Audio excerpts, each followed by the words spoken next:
having a great week. Um, One thing that popped into my feed while I was on vacation was outdoor dining in New York City as it currently exists today. But I kind of wanted to take a look at where it started, and then how ultimately New York City got to the place that it is today, regarding outdoor dining. And so originally, and I think this New York Times article is pretty good at actually covering why outdoor dining existed then, and still kind of exists today. Was It was all based around COVID, right? Like the intent was like these businesses were shut down, and I think they cover it pretty effectively here. The most obvious effect happening now and getting worse by the week, but already dismal to contemplate, will be the death of hundreds of possibly thousands of small independent businesses, each loss radiating out to employees, communities, and suppliers many miles away. The crisis is so immediate and overwhelming that it's hard to imagine what life will be like after it's over. And this is true. And you really actually, that outcome happened after like a year or two after COVID, and mainly that was because all of these small businesses, all of these restaurants, um, these smaller ones, weren't weren't paying their lease. They had no money coming in. They were forced to be closed for an extended period of time, um, and then they had to lay off all their employees. They still had all the expenses of the actual establishment, right? So they still had to pay their lease, they still had to pay the electricity, the water, and all this other stuff, even though there's no revenue coming in. So what was the fix for this? Well, it was a slow rollout of outdoor dining, right? It started with just getting drinks to go, which gave businesses kind of a lifeline um, to be able to serve customers and actually make money.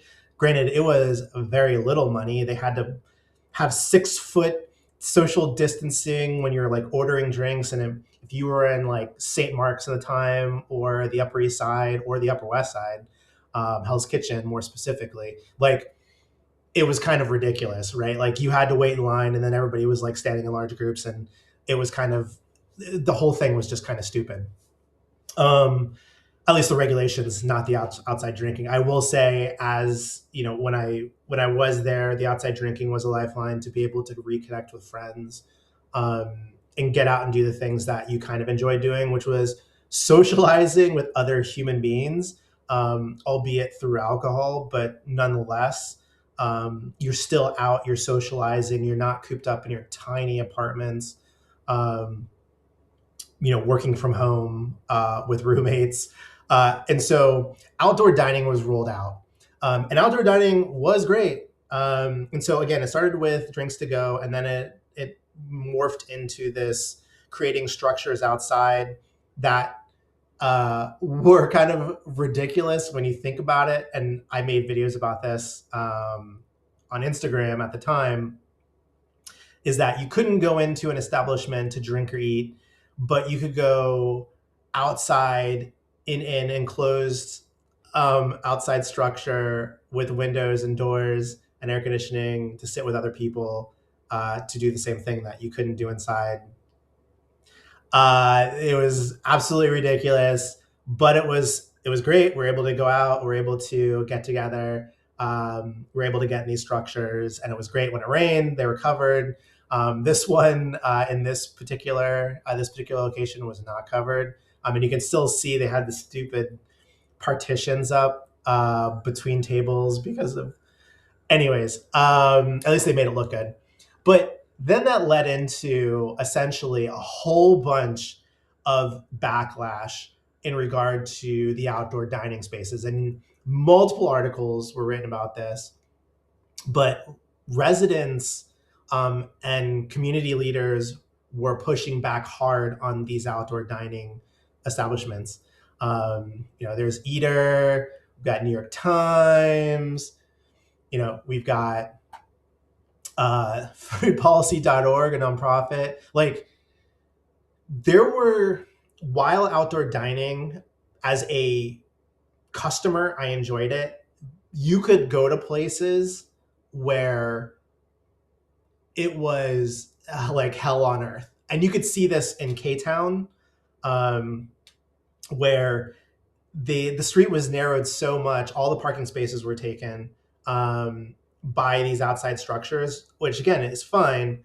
But it led to issues where you put garbage, for instance. And so what you would have is like between these, and again, you could see this in K-Town. You could see this in on St. Mark's. So you had like these people having this great dining experience outside. They're all having a great time, and they're like, there's a mountain of garbage next to them. And then along with that, you have like, there was really bad drainage. So like when they built the structures, they had like their 2x4s that were actually perpendicular to the sidewalk. And so when rainwater would, when it would rain, there'd be nowhere for the water to go. It would just pile up on one side, and then eventually run around in the street and then run under the structure, which then led to like rotting wood and all this other stuff. So there's bad drainage. But also that there's mountains of garbage juice is coming out of them, and it's just pooling everywhere. So it was super gross. The smells during the summer were atrocious. During the winter, you'd have snow piling up on mountains of garbage, especially when you'd get snowstorms, garbage removal would get canceled. And so you'd have like maybe a full week's worth of garbage in New York City. That's a significant amount of garbage just covered in snow. Then you had the rat problem. So underneath all these sheds made great homes for rats. And they were right outside of restaurants and right next to the garbage piles.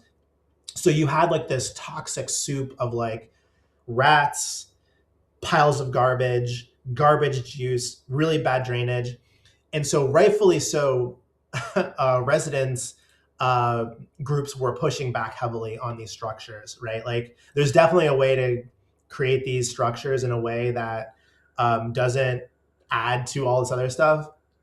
But what ended up happening, and I think this video sums it up pretty well. I'll let it play through to the conclusion. New York City restaurants with proper permits can start building their new outdoor dining setups today, but they're going to look a little different than before under new rules from the city. All right, Fox 5's Richard G. Kovitz is live in the Upper West Side with a closer look at how restaurant owners are getting ready. Richard, what's the latest? Steve and Todd, you may have noticed all across the city over these past 5 months, we've had a lot more parking spots, but some of those may be about to go away because as of today, those brand new roadway cafes are given the green light for whoever has a permit for them to be built. Starting April 1st is when outdoor dining can commence. But with all the red tape and the hassle surrounding getting permits for these new structures, some restaurant owners say it's not worth the hassle. It was a pretty quiet lunch crowd afternoon, at least outdoors at Carmine's on the Upper West Side. But hopefully within a few weeks, customers will pack the Sidewalk Cafe. And in place of all these parking spots, a brand new state-of-the-art roadway cafe for outdoor dining. I don't know why the rules changed. I thought it was a 4-year experiment that worked out really well. Jeff Bank is the CEO of restaurant group A La Carte, which owns Carmine's. Outdoor dining was a lifeline for Carmine's and thousands of other restaurants across the city during COVID. But the shed that once stood outside his restaurant for the past 5 years was forced to be torn down last year after the city's DOT announced new rules, which meant brand new structures and lots of money out of pocket. The new rules are making them a little smaller. They have to be portable, be taken down and bring up, which I don't know why, because for 4 years they were up and it really wasn't a problem. So I don't know why I'm gonna have to take it down in November and put it back in April. And that's gonna add a tremendous expense. Beginning April 1st, restaurateurs can serve in their new removable cafes, but those cafes have restrictions from how far they have to be from a crosswalk or a fire hydrant, what kind of material used for the roof, and specific hygiene rules. Our clients are very excited because of our branding capability and the fact that we're going to be able to bring them more space than anybody else can. Ryan Taylor is the co-founder of Street Seats, a new company that designs DOT-compliant roadway cafes for New York City restaurants. So far, 16 of them have purchased at least one of their $20,000 structures. They tell me how big they want it, what they want it to look like. I do it, I deliver it, I install it, I uninstall it in the winter, and I store it, full service. The problem, though, is that there are plenty of restaurants that have not been approved for these cafes. Andrew Ritchie from the New York City Hospitality Alliance says it's simply because the DOT is backlogged. But we're also urging the city to go back and make some reforms to make sure more restaurants apply and can get approved in a fast manner. You know, this whole program is supposed to cut the red tape, reduce. Cutting the red tape is tough for these restaurateurs. The other tough thing that Ritchie says is that once you get the permit for the outdoor dining shed, you also need to serve, or you want to serve if you have a restaurant, alcohol to your customers. That's a different permit through the state liquor authority, and there's been problems getting those permits reportedly too. So a lot of confusion, and it'll take some time, they think, before everything gets up and running, at least for outdoor dining. Steve, Natasha. All right, Richard, and these new sheds are supposed to help keep away rats, which we know is a huge ongoing issue. How does that exactly work?